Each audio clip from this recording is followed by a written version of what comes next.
రెడ్డి. మీరేమో ఇలా అంటున్నారు, ఓటర్కి ఒక్కొక్కడికి ₹1,00,000 ఇచ్చినా గెలిచే పరిస్థితి ఉందనేది వాళ్ళు మాట్లాడుతున్నారు. ఇదే చెప్తున్నాను. ₹1,00,000 ఓటర్కి అంటే ఓటర్లని అంత తక్కువగా అంచనా వేయడం, అంత చీప్గా మాట్లాడడం కరెక్ట్ కాదు. ఓటర్లు మేమేమి డబ్బులుండి నేను నెగ్గలేదు, డబ్బులు ఖర్చు పెట్టి ఓటర్లకి ఇచ్చి నేను ఎప్పుడు నెగ్గలేదు. ₹1,00,000 ఒక వ్యక్తికి ఖర్చు పెట్టి, ఒక ఓటర్కి ఖర్చు పెట్టేసి నెగ్గడానికి ప్రయత్నిస్తున్నారని మీరు అంటున్నారు. అంటే ₹1,00,000 తీసేసుకుని ఓట్లు వేసేసి కింద ప్రజలను మీరు భావిస్తున్నారని అర్థమవుతుందా? అంటే ప్రజల పట్ల మీకు ఎంత చులకన భావం ఉంది? ప్రజలు డబ్బులు తీసుకునే వాళ్ళ కింద, ప్రజలు డబ్బులు తీసుకుని ఓట్లు వేసే వాళ్ళ కింద మీరు భావిస్తున్నారు. బట్ ప్రజలు ఎప్పుడు అట్లా ఉండరండి. ఇప్పుడు పిఠాపురం గురించి మాట్లాడితే ma'am, 2 different poles, north and south పోల్స్గా ప్రస్తుతం అభివర్ణిస్తూ ఉన్నారు పిఠాపురం ఎన్నికల సమరాన్ని. ఓటర్కి మీరు ఎంచుకున్న పందా ఏంటి, మీరు ఏం చెప్తారు అంటే ఏం చెప్తారు? ఇక్కడ ప్రాబ్లం ఏమొస్తుందంటే అండి, ఇప్పుడు మా జగన్మోహన్ రెడ్డి గారు అన్ని పనులు చేస్తున్నారు.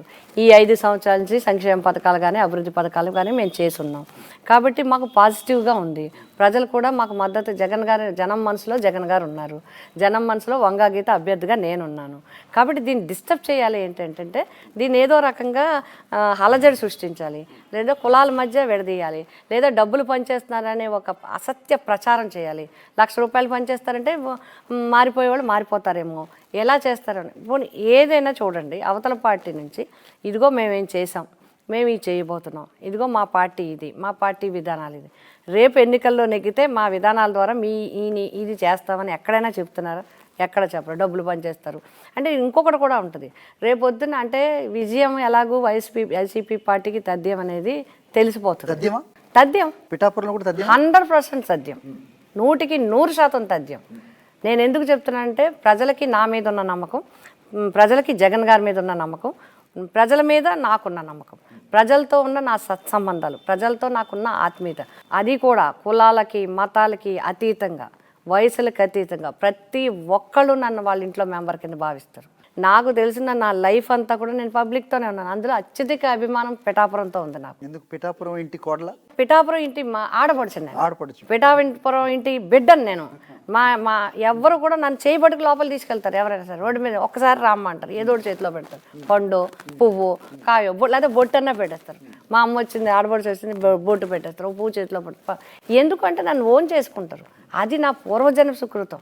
మరి నాకు ఎందుకో నాకు తెలియదు, ప్రజలకి అంత అనుబంధం ఉంది, నాకు అంత అనుబంధం. ఇటు సమీకరణాల గురించి కూడా మాట్లాడాలి ఖచ్చితంగా. ప్రస్తుతం సామాజిక వర్గాలుగా చూసుకుంటే కనుక ఒకే సామాజిక వర్గం 2 అభ్యర్థులు ఉండడం, సో ఇవన్నీ కూడా అంటే ఒక ఛాలెంజ్ అని మీరు అనుకోవట్లేదా? వైఎస్ఆర్సీపీ పార్టీ నుంచి నన్ను అభ్యర్థిగా పెట్టారు. నాకు పిఠాపురమే, ఎందుకంటే నేను గతంలో పిఠాపురం చేస్తున్నాను.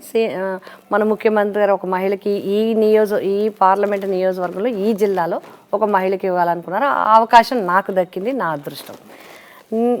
నేను ఇంతవరకు చేశాను ఇక్కడ, కాబట్టి నేను ఇప్పుడు ఎంపీగా ఉన్నాను. ఇది నా పార్లమెంట్లో పరిధి ఉంది, నాకు ఇచ్చారు. కాబట్టి సీఎం గారు, మన జగన్మోహన్ రెడ్డి గారి చాయిస్ వైపు చూసినా, నా వైపు చూసినా, పిఠాపురం అనేది నేను పిఠాపురమే పోటీ చేయాలి. ఇంకా అంతకన్నా నాకు ఇంకొకటి కాదు. బట్ అవతల పార్టీ నుంచి ఎక్కడైనా పోటీ చేయొచ్చు రాష్ట్రంలో.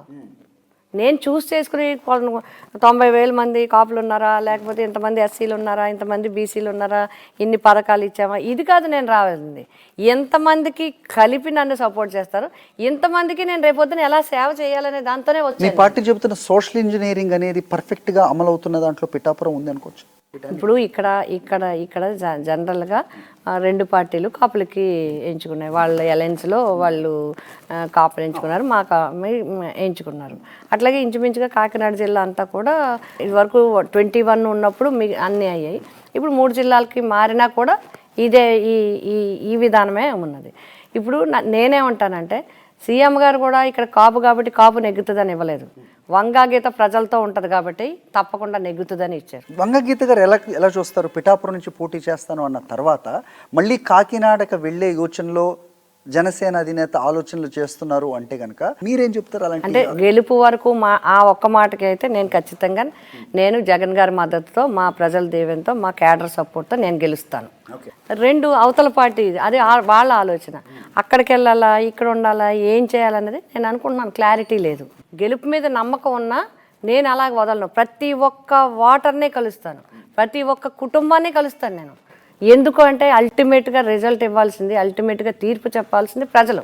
వంగ గీత గారు జనసేనలో చేరితే బాగుంటుంది అనడం అవ్వచ్చు, లేకపోతే ఒక మొమెంటం గెయిన్ చేయడానికి ఆయన విసురుతున్న కమెంట్స్ని మీరే రకంగా చూస్తారు? సెలబ్రిటీ, ఒక పార్టీ అధ్యక్షుడు, రాజకీయ నాయకుడు, రాజకీయ ఒక పార్టీకి సంబంధించిన అధ్యక్షుడుగా అన్ని పూర్తిగా అవగాహన చేసుకొని అన్ని రకాలుగా అంచనాలు వేసుకొని మాట్లాడాలన్నది నా చిన్న సూచన. రెండవది, ప్రత్యర్థులు. ఇప్పుడు నేను ఈ పార్టీ నుంచి పోటీ చేస్తున్నాను, ఆయన ప్రకటించుకున్నారు ఈ పార్టీ నుంచి పోటీ చేయాలని అనుకున్నప్పుడు నా అభ్యర్థిత్వం ఇది, మీరందరూ నాకు మద్దతు తెలపండి అని చెప్పాలి ఎవరైనా.